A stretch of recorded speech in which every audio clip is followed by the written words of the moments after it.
সভ্যতা মুছে দেওয়ার আলটিমেটাম দিলেও ভেতরে ভেতরে ইরান নয়, যুক্তরাষ্ট্রের প্রেসিডেন্ট ডোনাল্ড ট্রাম্পই যুদ্ধবিরতির জন্য মরিয়া হয়ে উঠেছিলেন। ঘটনার সঙ্গে সংশ্লিষ্ট ব্যক্তিদের উদ্ধৃত করে ব্রিটিশ সংবাদ মাধ্যম ফিনান্সিয়াল টাইমস ও মার্কিন সংবাদ মাধ্যম এক্সিওএস এই তথ্য জানিয়েছে। ভয়াবহ ধ্বংসযজ্ঞ পাশ কাটিয়ে কিভাবে সম্ভব হলো এই যুদ্ধবিরতি, এই নিয়ে এক্সক্লুসিভ এক প্রতিবেদন প্রকাশ করেছে এক্সিওএস।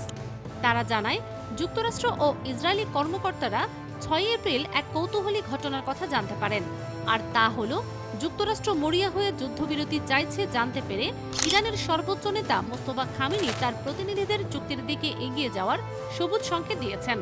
যুদ্ধ শুরু হবার পর সেদিনই প্রথমবারের মতো তিনি এমন নির্দেশনা দেন।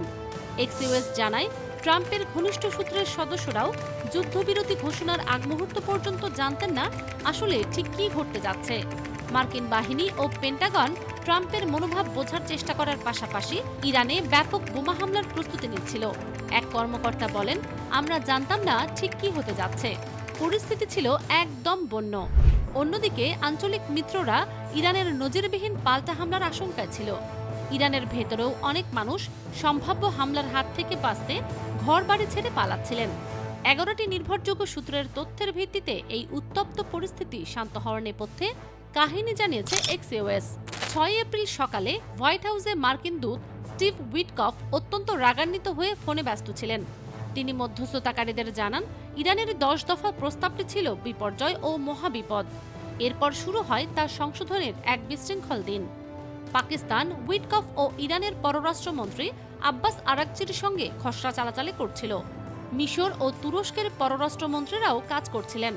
সেদিন রাত নাগাদ 2 সপ্তাহের যুদ্ধবিরতির একটি নতুন প্রস্তাবে মার্কিন অনুমোদন মেলে। এরপর বিষয়টি মোস্তফা খামেনির সিদ্ধান্তের উপর ঝুলেছিল, যিনি 6 ও 7 এপ্রিল প্রক্রিয়ার সঙ্গে সক্রিয়ভাবে যুক্ত ছিলেন। তার এই প্রক্রিয়ায় অংশগ্রহণ ছিল অত্যন্ত গোপনীয় ও শ্রমসাধ্য। ইসরায়েলের পক্ষ থেকে গুপ্ত হত্যার হুমকি থাকায় খামেনি মূলত বার্তাবাহকদের মাধ্যমে চিরকুট পাঠিয়ে যোগাযোগ রক্ষা করছিলেন। দুটি সূত্র জানিয়েছে, খামেনির পক্ষ থেকে চুক্তি করার অনুমতি দেওয়াটা ছিল এক ধরনের ব্রেকথ্রু।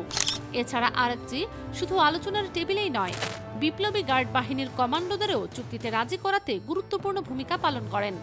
চীনও ইরানকে এই সংঘাত থেকে সরে আসার পরামর্শ দিচ্ছিল। তবে শেষ পর্যন্ত সব বড় সিদ্ধান্ত মোস্তফা খামেনির হাত দিয়ে এসেছে। সংশ্লিষ্ট সূত্রের দাবি, খামেনির সবুজ সংকেত ছাড়া এই চুক্তি সম্ভব হতো না। ট্রাম্পের আলটিমেটামের সময় ফুরোনোর আগে ভাগে কিছু মার্কিন সংবাদ মাধ্যম খবর দেয় ইরান আলোচনা থেকে সরে দাঁড়িয়েছে। তবে সংশ্লিষ্ট সূত্রগুলো জানায়, বিষয়টি তেমন ছিল না, বরং পরিস্থিতির উন্নতি হচ্ছিল। Vice president JD Vance Hungary থেকে পাকিস্তানের সঙ্গে যোগাযোগ রাখছিলেন। অন্যদিকে ট্রাম্প ও তার দলের সঙ্গে সার্বক্ষণিক যোগাযোগে ছিলেন বেনিয়ামিন নেতানিয়াহু, যদিও ইসরায়েলিরা শঙ্কিত যে তারা পরিস্থিতির ওপর নিয়ন্ত্রণ হারিয়েছে।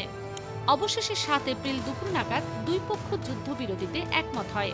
এর 3 ঘণ্টা পর পাকিস্তানের প্রধানমন্ত্রী শাহবাজ শরীফ এক্স হ্যান্ডেলে চুক্তির শর্তাবলী প্রকাশ করেন এবং উভয় পক্ষকে তা গ্রহণের আহ্বান জানান। এর পরপরই ট্রাম্পের কট্টরপন্থী মিত্ররা তাকে ফোন ও মেসেজ দিয়ে এই প্রস্তাব প্রত্যাখ্যান করতে চাপ দিতে থাকেন। ট্রাম্প যুদ্ধবিরতির পোস্ট শেয়ার করার 1-2 ঘণ্টা আগেও অনেকে বিশ্বাস করতেন যে তিনি যুদ্ধবিরতি প্রত্যাখ্যান করবেন। এক্সিওএস জানিয়েছে, যুদ্ধবিরতির পোস্ট দেওয়ার কিছুক্ষণ আগেই ট্রাম্প নেতানিয়াহুর সঙ্গে কথা বলে সব মেনে চলার প্রতিশ্রুতি নেন। এরপর তিনি পাকিস্তানের ফিল্ড মার্শাল অসীম মুনিরের সঙ্গে কথা বলে চুক্তিটি চূড়ান্ত করেন। ট্রাম্পের পোস্টের 15 মিনিট পর মার্কিন বাহিনীকে অভিযান বাতিলের নির্দেশ দেওয়া হয়। ফারজানা মৌসুমী, নিউজ ডেস্ক, দুতিয়াল।